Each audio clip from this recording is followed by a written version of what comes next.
So welcome everyone to Coaching for Coaches free community call. Today is Wednesday, April 7th, and today we're talking all about money. I'm Christy, I'm a life coach and business strategist, and I'll be helping out with the tech today. So if you need to chat me, that's exactly what I'm here for. A few housekeeping items. Just tonight's call is a Q&A type of call. If you have any questions about money and being a coach and everything. So you can unmute yourself if you want to jump in, or you can also put your question in the chat and I can read out loud if you have any reasons that you want someone else to read it for you. If you need to unmute yourself, it's at the left side of your screen. It's a little mute, it's a little mic. You can also privately chat me if you have anything else going on that you maybe need access to. So with that, I'm going to turn it over to Gretchen so we can talk all about money. All right. Hi, everybody. I'm Gretchen Hydo, Master Coach. I'm so happy to see all of you.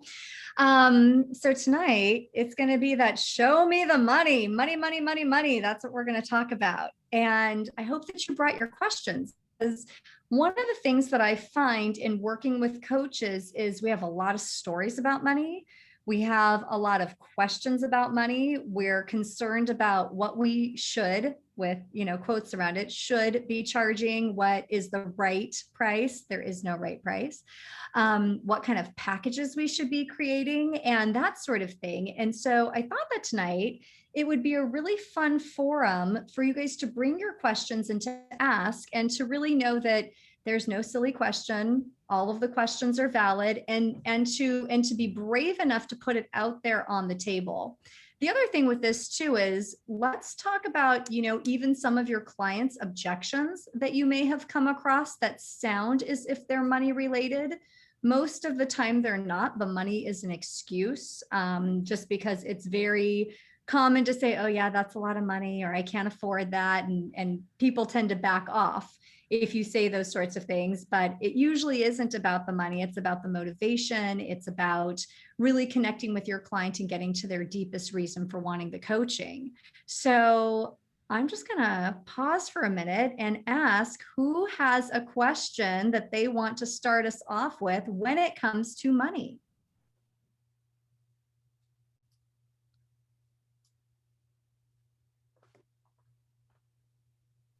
I'll go. Hi, Gretchen. I'm Shauna. Good to see you. Thank you for hosting us. So it's been interesting. I've been a coach for 4 years, and I was super happy getting paid lots of money in a corporate job. But there seems to be some difference for me of when it's someone's personal money. Like if a big corporation is paying me, it's like super easy.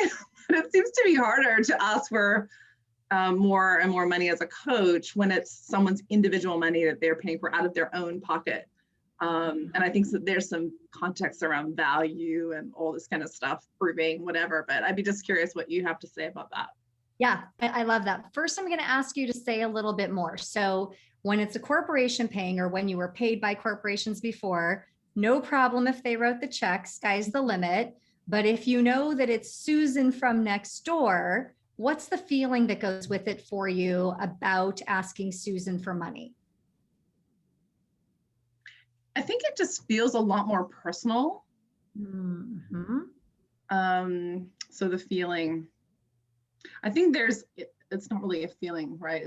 There's some pressure that I put on myself to make sure that I'm providing a ton of value. So there must be something around worthiness or something like that underneath it, I would say.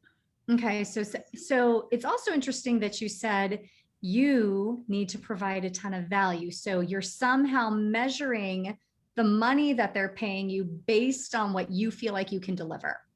Exactly. And like the results that I get.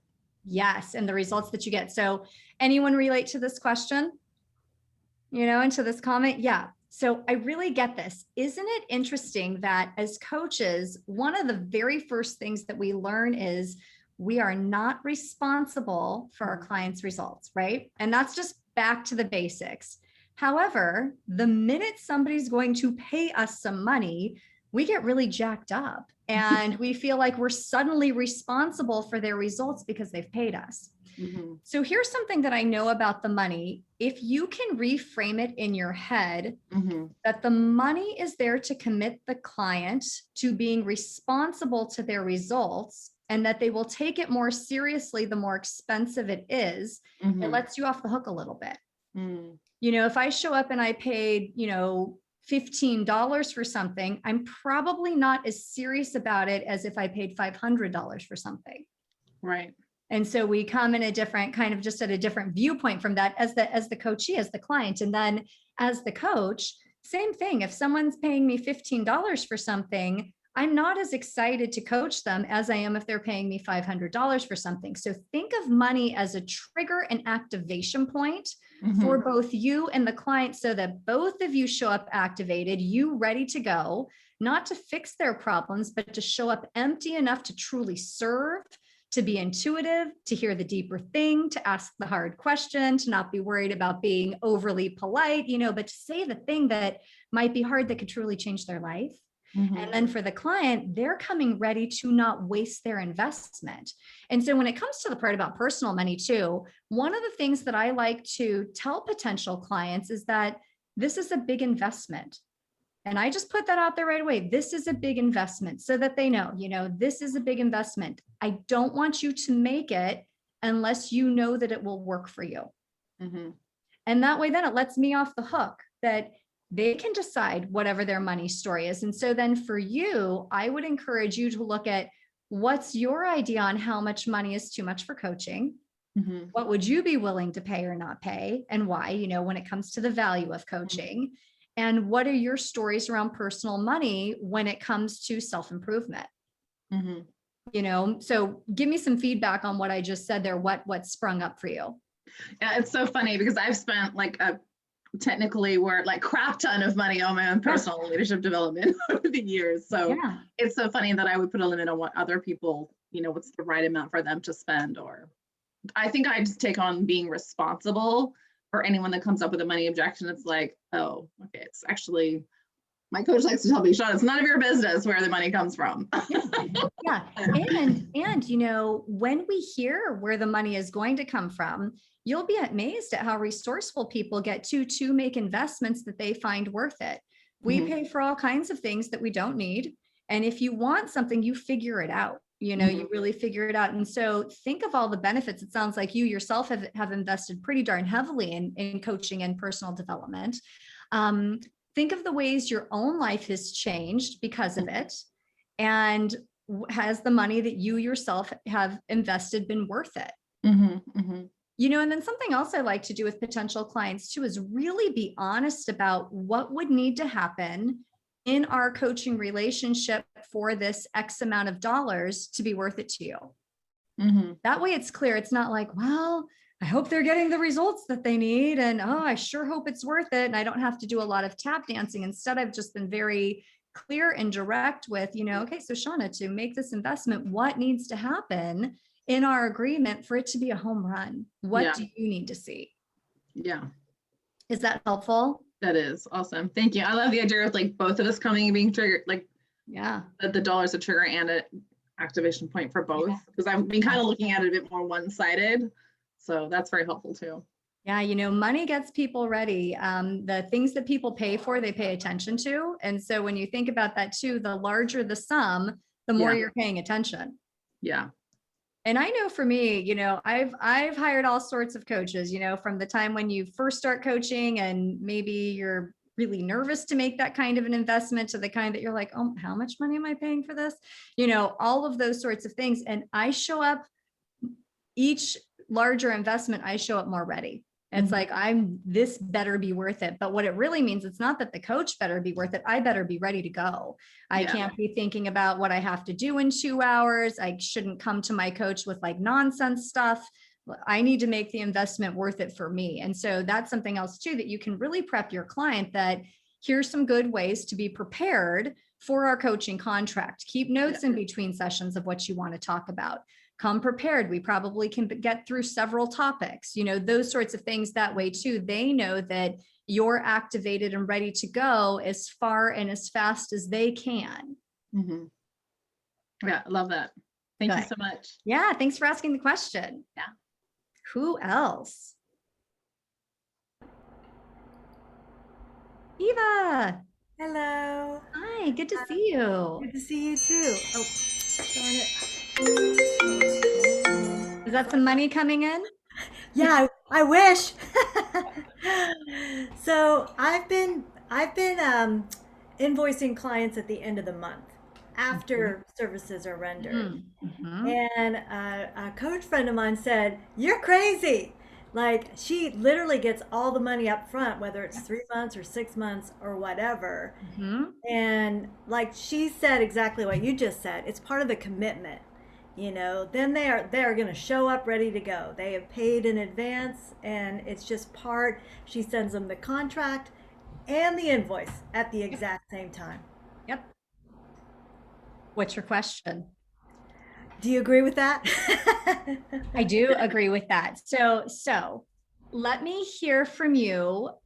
Tell me a little bit for you about what has made you choose to invoice after instead of before. Well, I was a marketing consultant for Mhm, years.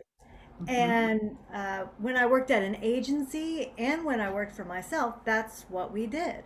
Okay. We got an agreement, but we actually invoiced after. So that's just the way I've always done it. Okay, so this is just you're applying business practices from another type of business to coaching and using it that way. And there's no problem with that. Truly there's no right or wrong. However, I will say this, that coaching is a commitment. And yes, I do get paid at the beginning of the contract. My contract says there are no refunds. It's not transferable. This isn't that now you decide that you'd rather be in this other program or you want personal coaching instead. The thing that we've talked about is the thing that you're committing to. So being really clear upfront about what your agreement is, about what your refund policy is or is not, is very important. And it's never something that it's like, oh yeah, I'll send you the contract, you can read it there. I go over it with my clients, with the people that I'm going to work with. And it's good to talk about the money up front. Money's just one more part of the engagement, not bigger, not smaller than the coaching itself. But there's nothing that says I'm ready like the payment. Right. And I'm not here for people to decide after the fact of, is it worth it? Do I want to continue? If they want it to be worth it, the money's going to commit them to showing up to being worth it. The Right. other thing that happens in a coaching agreement too is when we're being the accountant and we're being the coach, it muddies the waters. So getting the full payment up front in whatever way that's going to look like for you makes more sense, because it also takes out the, hey, so and so, your payment's due. Oh, this is coming up. Oh, we're going to have to hold that coaching session until you pay. It's better just to get that taken care of so that you can have a really clean coaching relationship. Yeah. Yeah. Yeah. I haven't, thank God I haven't had the issue to have to chase money, but that would really stink. Yeah, yeah. And that can happen. That can happen, that you're floating along and maybe it's 9 sessions in 3 months that your contract is, the person's paid for the first three. And then, invoice date is coming up and, oh, they were late because they got a flat tire and they had to pay for this. And, the coaching agreement becomes less and less when we think about priorities, just real world stuff. But when they've paid for it up front, they're giving you the commitment and themselves the commitment to, I'm ready regardless of what else comes up. And life's going to come up in 3 months, 6 months, a year engagement. Right. Yeah. Right. All right. Thank you. I love that. You're welcome. Yeah. Try it out. See what happens. I'm going to. Good. Good. Who else? Michael.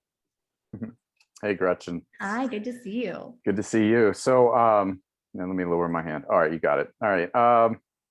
So my question is I am chasing somebody for their final payment of the 3 month stint, and it's the first time I've had to do that. And we just had a really good conversation, and it's kind of baffling that I'm doing this now. But I sent him a couple of reminders through Square and invoices, and I just haven't heard back. I don't know if it went to a spam folder or whatever, but it's annoying to now have to chase that down, and it's making me rethink my generosity with the whole payment plan thing. And so it's great that we're having this conversation. I guess it is what it is now. So any suggestions on what to do in terms of Yeah. moving forward with this client? Yeah, so you're going to need to have a direct conversation outside of your next coaching session. With the coaching session that you have coming up, is it already paid for or not? It would not be paid for. It would not be paid for. So you want to send them an email or a text, however you do it, and say, hey, so-and-so, let's jump on the phone for 15 minutes. There's something that we need to talk about. Get that. And then with him, you're going to say, so listen, our agreement is you pay by this date. I'm not sure if my stuff has gone to spam or not, but payment is due before our next session. Okay. And then from here on out, no payment plan.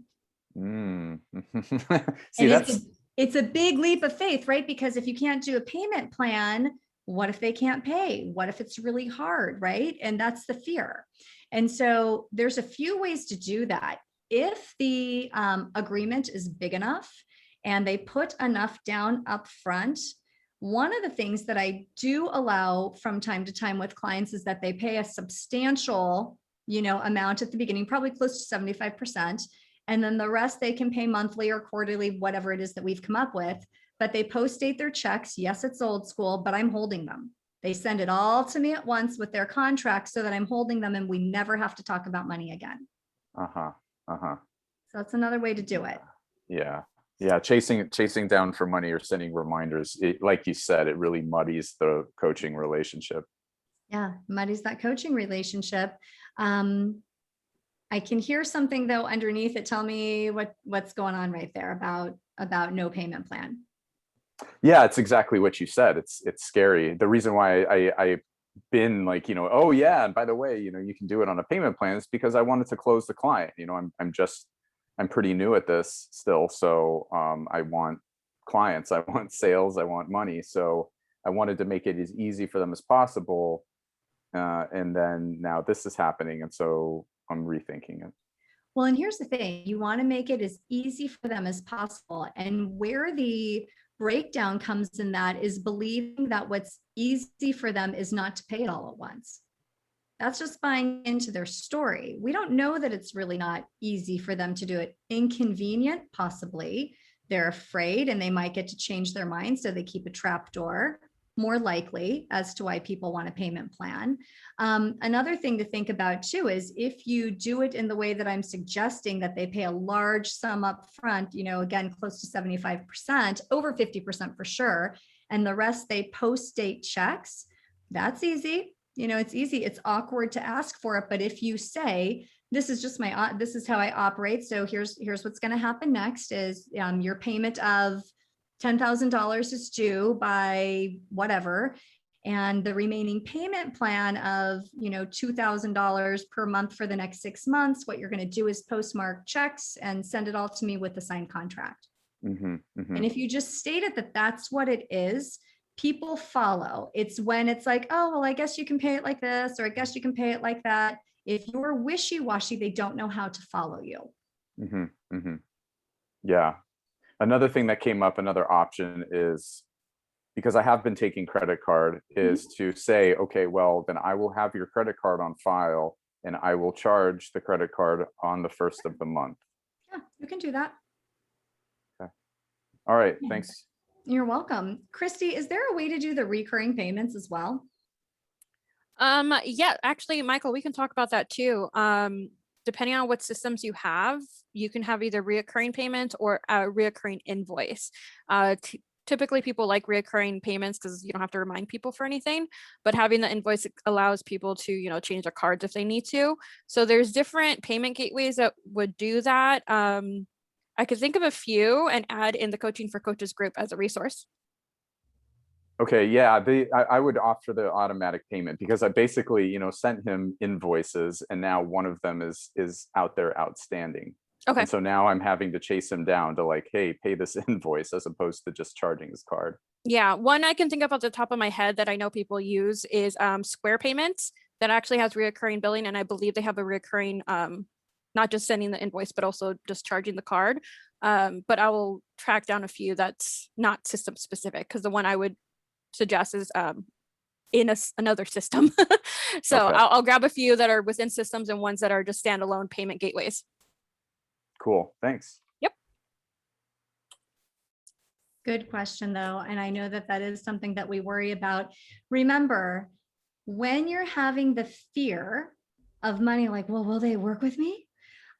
You've dropped into your lower vibration. And this is for everyone. I'm not just speaking specifically to you, Michael, for myself included, that when we drop into like, well, if I say the price and they can't, blah, blah, blah, we're already creating a story and we're dropping into a lower vibration and people can feel it. And then when we're wishy-washy about money, they're wishy-washy about money. As a coach, we are always strong in our frame of the coaching frame and the coaching agreement.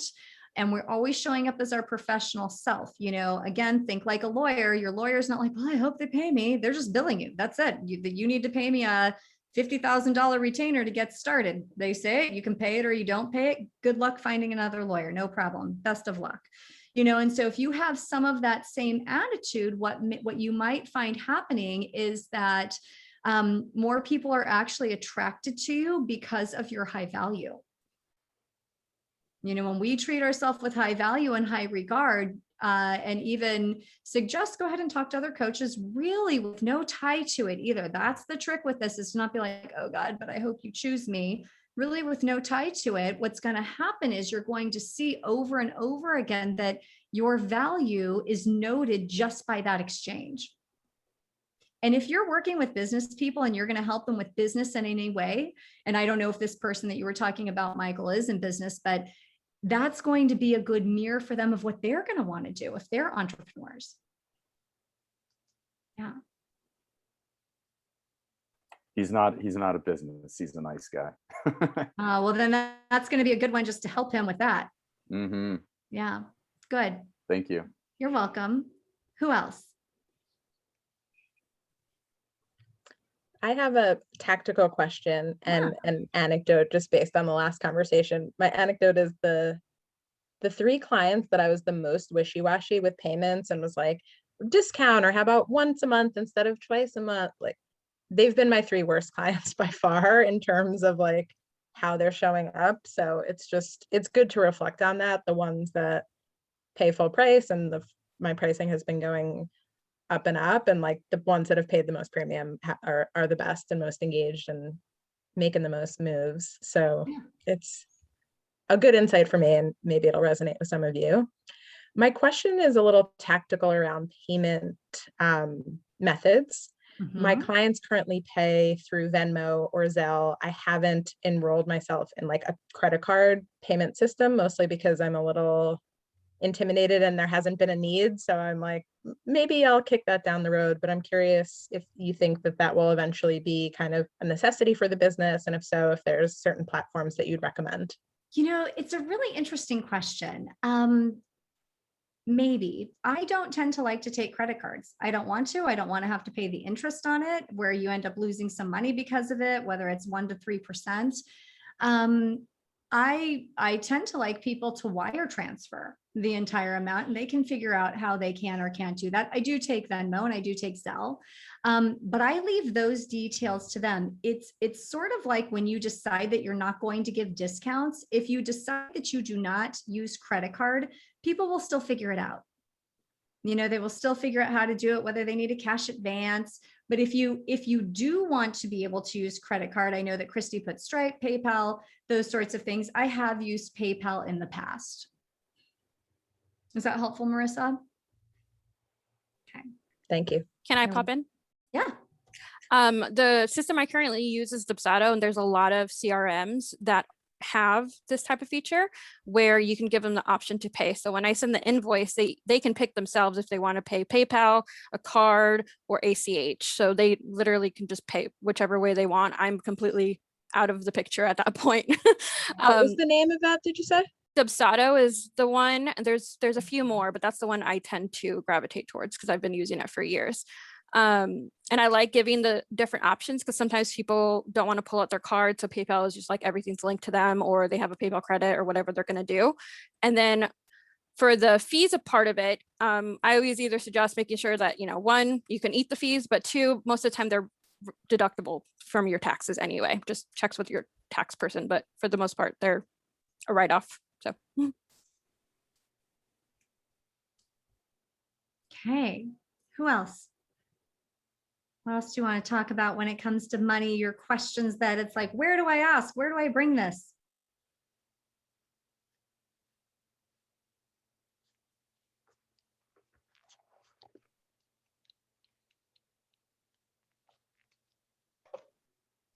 Mila, hello. Hi there. So my question is about raising fees. So I have clients that I've been coaching now for several years. And to be honest, they've got a relatively low rate because that's where I started. They were some of my early clients, and I haven't changed anything for them. And I'm really actually okay with that. It's just, here's the good problem. They're giving me some referrals. But I want to make sure that these referrals don't make any assumptions that they're going to get the rate that I was giving to my previous clients. And I haven't even ever talked about the previous rates. Anyway, just wanted to chat about that as any topics that people have or you have as advice on how to set that up in a way that I can continue to raise rates appropriately. Such a good question. So 2 things with this. 1, you can raise the rate on current clients. What that conversation sounds like is, Henry, we've been working together for 4 years now. It sure has been a great road. I know that you're used to this rate for our 90-day commitment, 60, whatever it is for you, commitment. I wanted to let you know that at the end of this engagement, your new rate's going to be X, Y, and Z. So you can do that. It's completely fine, especially if you've never raised your rates. The thing to do with referrals is, Henry, thank you so much for the referral. What I would ask is that the rate that I have given to you, that you would keep it between the 2 of us because it's gone up substantially since our initial agreement. And most of the time, people are more than willing to do that. You know, it's not a problem. And then they almost feel guilty, like, well, what are you charging now? Gosh, I feel like I should be paying you. And you're like, yeah, you really should. Let's talk about that. Helpful, Mila? Yeah, no, that's perfect. Thank you. Yeah. Good. Michael E., I see your hand, but I don't see your face. There you are. Unmute yourself. Hello. Hi, good to see you. Hey, you too. So two things that have happened that I realized was a mistake was, and you kind of mentioned this earlier, but having a real idea of what you actually are going to charge and more or less stick with it. That doesn't mean that there's not wiggle room, like to offer a package, but I found myself in a situation where I had proposed something and it was a really good opportunity. I'm still, for whatever reason, not letting it go, mainly because it was just it was a good opportunity. But the point being is that what I said was, I charge X, Y, or Z, and then the the target client was like, oh, no, there's no way we can afford that. And I kind of stumbled and literally kind of sat in shock myself for a moment, had some self-doubt around that. So I think and then when I thought about it, I'm like, okay, I guess I could have lowered it. I did a lot of self-doubt, self-questioning. So I just feel like, stepping into really going, hey, this is what I charge, and staying strong with that, or being able to just transition to say, well, why don't we talk about some packages that, I also offer for, if it's a group of clients, a group of, executives or what have you. But bottom line is staying strong in what you actually are deciding on your own price, whatever it is. Yeah. And a couple of other things to that point, Michael, making sure that we're slowing down before we talk about price at all.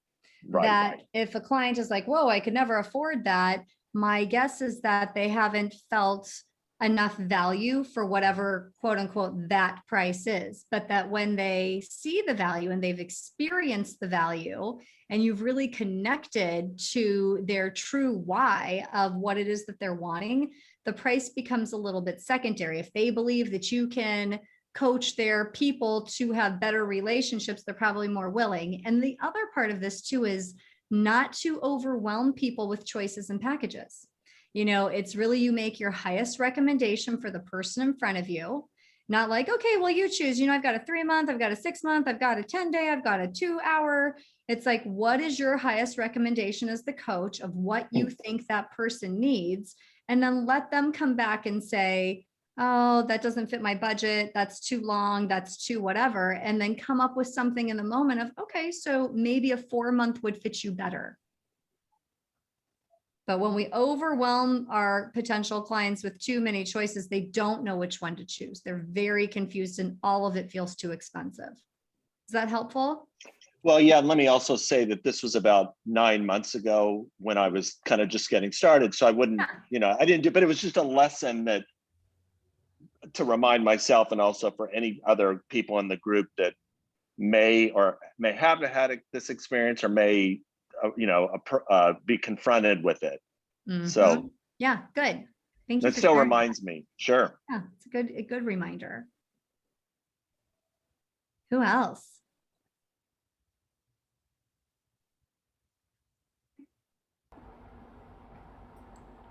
Eva, go ahead.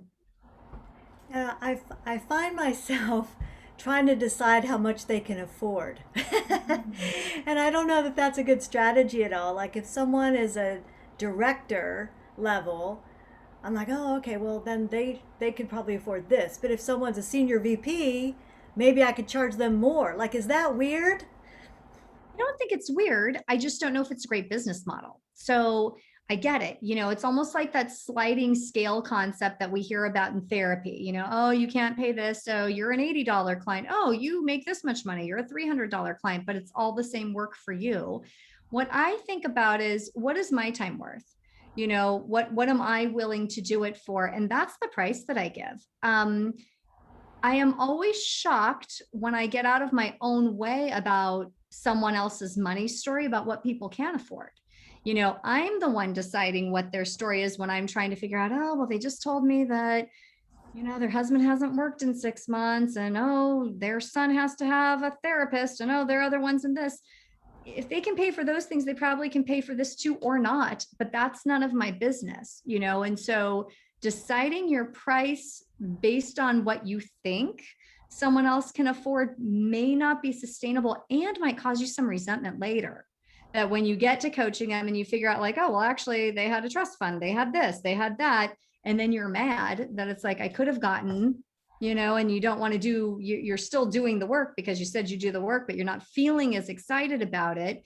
Our price is the price. You can change your program, but I never changed my price. You can offer less. You can scale down what you give. You can do those sorts of things, but your price is the price. And that goes back to your value. Yeah, I think that sounds less stressful for everyone involved.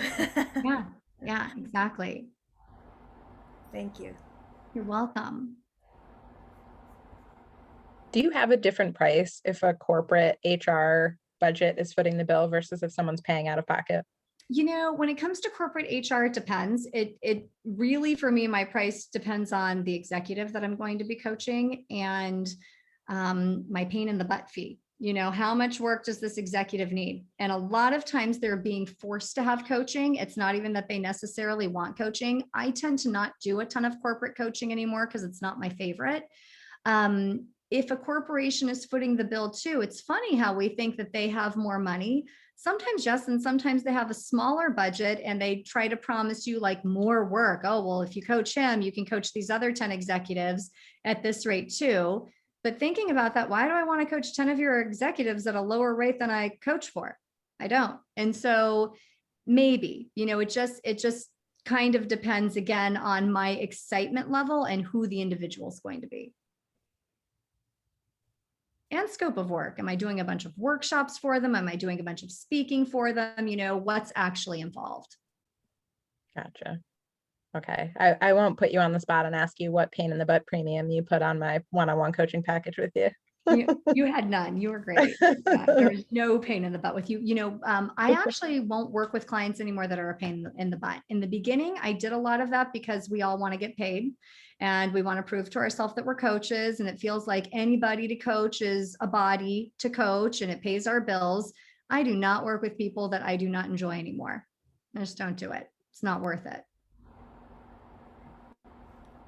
That question that question also, it reminds me of what Shauna was talking about, where I don't know why I have a hypothesis that it'll be easier for me to negotiate with a corporation because I'm used to that. I worked in corporate, I consult with corporate.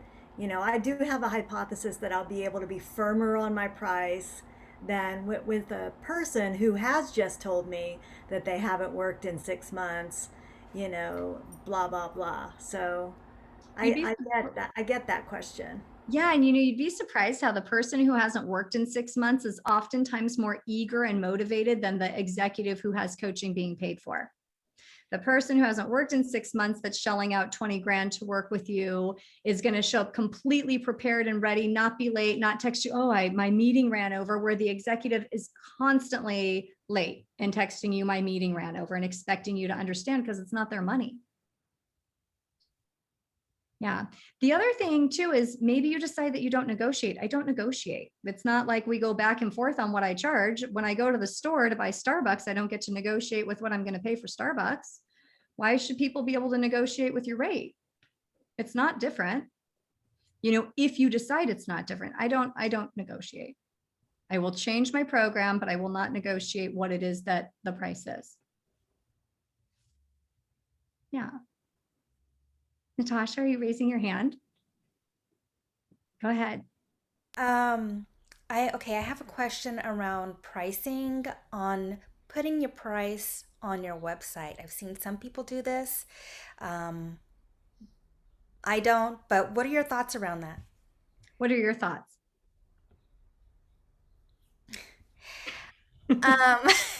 Nothing like asking a coach a question.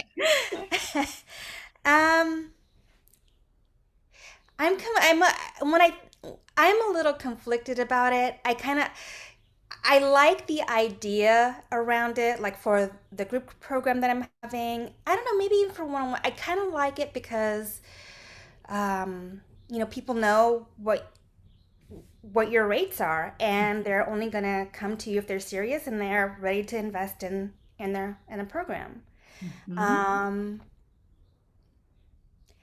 I don't like it.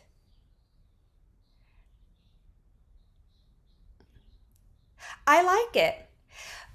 Um, but I've noticed, but people don't do, I think there's a sticker shock value thing around it. You know, people, when they see the rates, they're like a little intimidated around that number. And I think that's, okay, so that holds them back from pressing the button on having that intro call and then really seeing the value around it. So that's why you don't put the rate on that. Got it. Figured it out right there. Yeah. Okay. So here's the deal with what probably just happened in your head. You know, with any of my high-end coaches that I have ever hired, especially my first one, had she had her rate on her website of what I was going to pay, I would have laughed like, who pays that? No one's going to pay you that. I paid that, but she didn't have it on her website. She gave me an experience, and she gave me another experience, and she gave me another experience. And it made sense as to why it cost that much. Just to see something as far as a price, it's hard to know what the value is coaching something that we experience. Now, with a group program, I do think it's a little bit different. A lot of you are in my Stairway to Six program. You know, that one, the price was just the price. This is what it is. It's a group program, and here's what you're going to get. I still did a lot of talking to people individually so that they could have the experience and really understand what it was. But with higher end, where it's individual, you're expecting more. Group programs, they go deep, but they also just skim surface a lot of times too. There's big concepts, but the personal work comes kind of on your own. Where an individual program, I'm expecting concierge for the rates that I charge, you know, and so that's the kind of coach that I am. The sticker shock, yes, it will weed out some of the people who maybe do not have that kind of income, but it also will weed out some of the people who, if they have an experience with you, might come up with it. So there's that. Who else? Daniel, how about you? You have a question?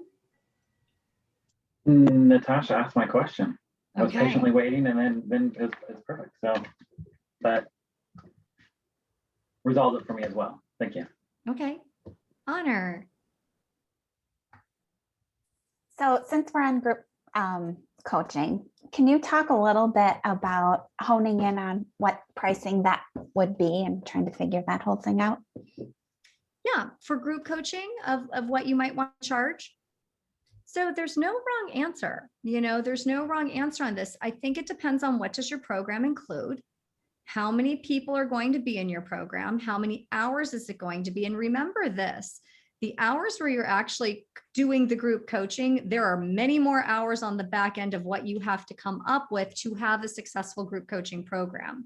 Again, for those of you in Stairway to Six, that's not just something that I wake up that morning, I'm like, I guess I'll talk about this. There are hours of work that go into it to make the program sustainable. So you need to think about that piece too.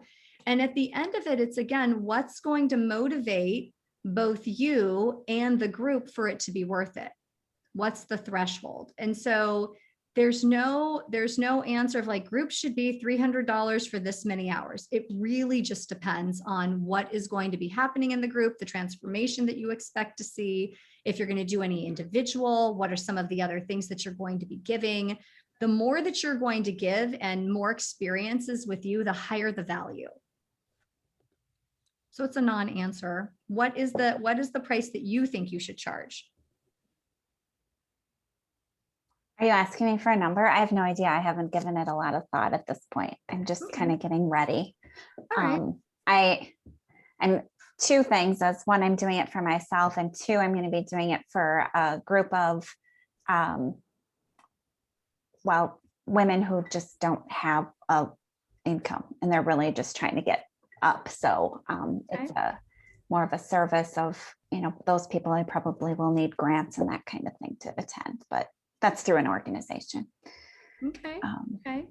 But yeah, I don't even know where to start with my rate. But now that I think about the hours, I'll just try to figure out a hourly rate and maybe back into that plus other things. And so those factors are helpful. Okay, good. And if you want to go over that with me, get a hold of me offline and we can kind of talk about what your program has in it. Yeah, I still have to put it together. So yeah, and then there's a difference in group programs and workshops too. Workshops a lot of times are good ways to be client feeders. It's a great way for someone to get an experience of you. It should cost something because if people can't pay whatever the amount is, then they probably won't be able to pay your fee for coaching anyway. So it's a good way just to sort of weed those people out. But workshops a lot of times are one and done. They consist of maybe 2 hours, 90 minutes, whatever that might be, some kind of an experience. So that's different. And workshop prices, you would, of course, publish on your website or wherever it is that you're advertising it. And then group coaching is something that's more ongoing. It lasts a certain amount of time. The concepts usually build upon each other. The group builds together, community and dynamic as well. So they're just different formats. Michael Z. So that brings to mind something like, when we're talking about group programs and workshops, a lot of what I see is in terms of people's marketing is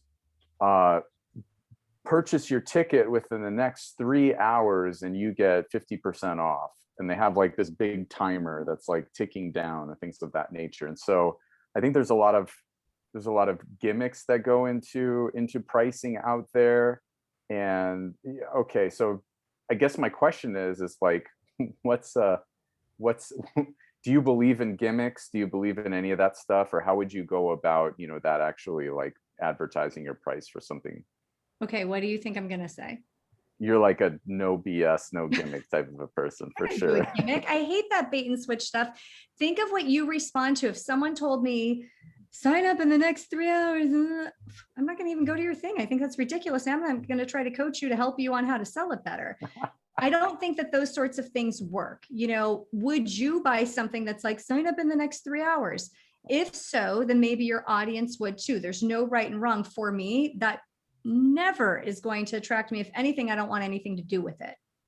Oh God, I fell for it so many times. Okay, so then maybe your people will. Maybe your people will. If it really feels like, do this in the next 3 hours. For me, it's a value thing that why would you discount it by 50% in the next 3 hours? That means that something's wrong with your price anyway. Just tell me what the price is and what the value is, and then I can decide if I think it's worth it or not. I don't need someone to discount a whole bunch for me to do something. And when it is in the next 3 hour thing, I really feel like I'm having a bait and switch. Doesn't mean that it's true. That's just the reaction that I personally have as a consumer. Yeah, got it. Got it. I do think making things exclusive, though, is different. When there's a bit of a scarcity there where, the group's going to be limited in some way, that it's like, hey, this group is limited. This group is invitation only. This group only has this many seats. I love those sorts of groups. That's the kind of group I love. I love it when someone pitches me and they say, I only have 5 spots and I thought of you. That makes me feel like I want to be a part of that. There's really something there for me to contribute, and it feels important. Where that other kind of like, act now. I'm not going to act now. I don't believe it. I don't care. I don't want it. Please don't even give it to me for free. I don't want to be a part of it. Wow. Okay. Yeah, but that's just me, and so you could poll the room and see, who responds to that and who doesn't. And what kind of client do you want? That's the other piece of it. What were you going to say, Michael?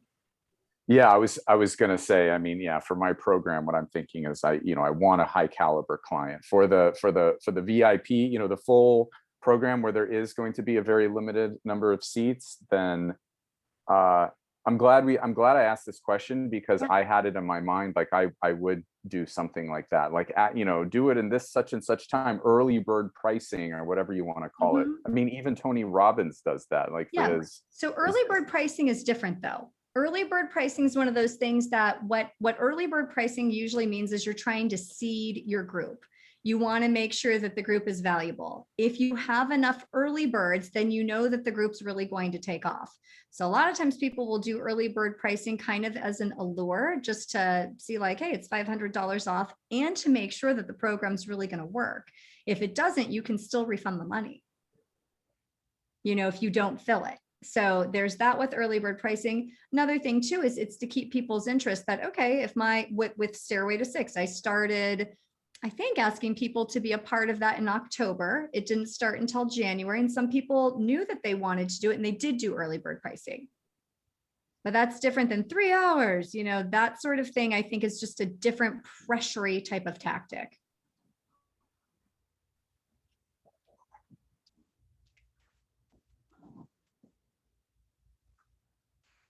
My internet went out. Okay. Sorry about that. No problem. Did you get your answer though? You cut out right when you were saying what early bird, and then so I missed it after that. Okay, go back and you can listen to it, but it's just early bird a lot of times is to seed your program and to see if it's really going to work. Okay, baby. Got it. Okay. Thank you. Okay. Natasha. Yeah, I want to say that I love the idea of the early bird pricing. And also, what are your thoughts around just offering like a bonus call or a bonus session if they sign up by a certain date as well? Yeah. And that's what Christy's talking about here. It's a bonus versus a punishment. If you do this early, here's some extra things that you get. A lot of programs are built like that. I respond to that if I know that I am organized enough with my time that I can look at my calendar and sign up for something that might not be happening for 2 months, but I will actually get this many more sessions with the person or whatever it is, that's alluring to me. But when it's do this now or lose out on this, I don't like that. Okay. No. I have a question that I might kick myself if I don't ask you before it's over. So I am in the process of raising my rates for my group program, and the rate is a little more than double than what they were charged before. And I have one person who's come to me and said, she was she was fully participating in the group, loving it, like one of the most like extroverted people in the group and excited about it. And she's the one that came back and said, it's too expensive. And I'm so sorry that I just don't feel like I'm going to be able to do this. And she sent that to me by email, and I responded. I thought about it, and I sent her an email response and said, "Is there anything I can do to create more value around this program for you?" Right. And so my initially I was gonna say, "Oh well, but I was like, no." um, so is there anything else I should do? We have a closing call tonight for the first part of the program, and is the ball just in her court now? And I also invited her to a call with me, to see if we can work around any obstacles that she's facing right now. Okay. So you've done all of that. I wonder, what do you think's really missing for her?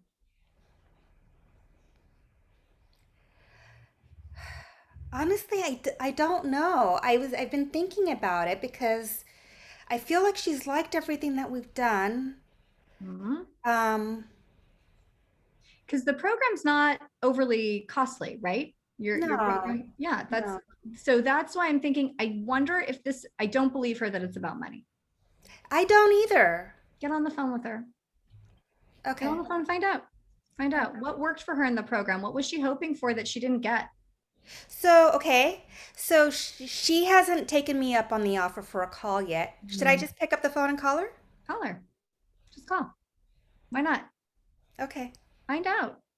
I'm always shocked when it's someone that you really think had a home run, only to come to find out that it wasn't much of a home run. It's good to find out why. It's good to find out what happened. Yeah. Michael E. Hello. So Hi. I wanted to go back to that, what Michael Z was talking about, some of the, kind of the gimmicky bait and switch. Yeah. So a lot of them, every time I see that clock, I literally, scroll away. And just a footnote about the whole, also the concept. I love the idea of limited, kind of limited enrollment, but now it does feel like this just overwhelming and overabundance of programs that are also doing that. Mhm. And, that are saying like limited enrollment, like, is it really limited enrollment, or is it just another, like, only 10 more cars on the lot for this price? Mhm. So my question is, and I think that it's legit. I'm not saying it's not legit, but I'm wondering how would be a good way maybe to take it a step further and be more discerning and or differentiate by, I don't know, maybe somewhere in between of giving someone an experience. Like, if you're interested, send an email and I'll answer questions. I'm not quite sure, but something that gives them in between a, full coaching session as an experience, but something that they go like, wow, this is special. And I tend to do that anyway, because I'm just, I have a very strong customer service, client serving background from being in, marketing promotion. So I'm wondering, like, how much could I really, give in that arena without, going full force and having necessarily an enrollment call? So a couple things with what you said. The first one was, is it really true that it's exclusive, or is it 10 more cars on the lot, but there's, as many people as are there? Right. If you're going to say that something's exclusive, say the number, say how many people that it is. I've got something coming up. There's 12 spots. It's really true that there are only 12 spots. It really is invitation only. So if you say something like that, then you need to back it up. If it truly is a certain number, then that's the number. As far as it goes with the in-between, I don't tend to do a lot of in between. I really, if I'm going to serve and I'm going to give someone an experience with me, it usually is a session, or you can do something like this, where it's a group call where people get to experience you. So that's another way to do sort of that in between thing that you're talking about. Yep. And then if they have further questions, you can say, I have time on my calendar for the next 2 weeks on Fridays from 2 to 4 to answer questions, to schedule time with people who are serious about finding out more about this opportunity. Right. I mean, I had one eye on your straight to 6 program, and I say 1I versus 2 because I already knew you. I'd worked with you. I knew your integrity and your value. So I didn't need an exclusive, right? I mean, Right. And that program really was limited. There were 30 seats, and Right. that's how many people are in it. I didn't make room for the one more who wanted it, and the reason for that too is I want to be of integrity, but also it creates exclusivity for the next time. And it creates then fire for the next time of people who want in, that they know, oh, you know what? She didn't let me in. She said it was full. Yeah. Yep. Yeah. Good. All right. I would love to hear your takeaways. We're getting really close to our time. We could talk about this forever. What did you learn tonight?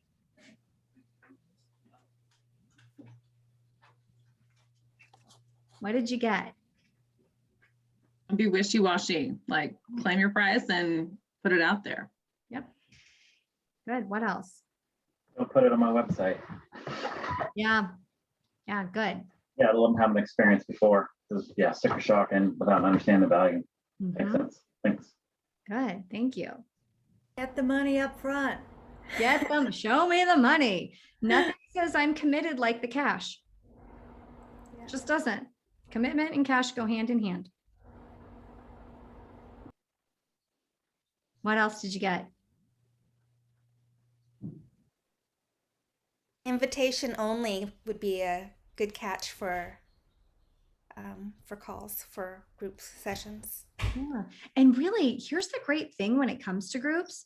Think of who you want in the group, because groups can be dreadful if they're full of people that, yeah, they signed up and they were willing to pay. And so you took them because they were willing to pay. But man, it can be a long road in a group if it's like that. I love doing it where you seed the group. You think of who do you want and you make the call.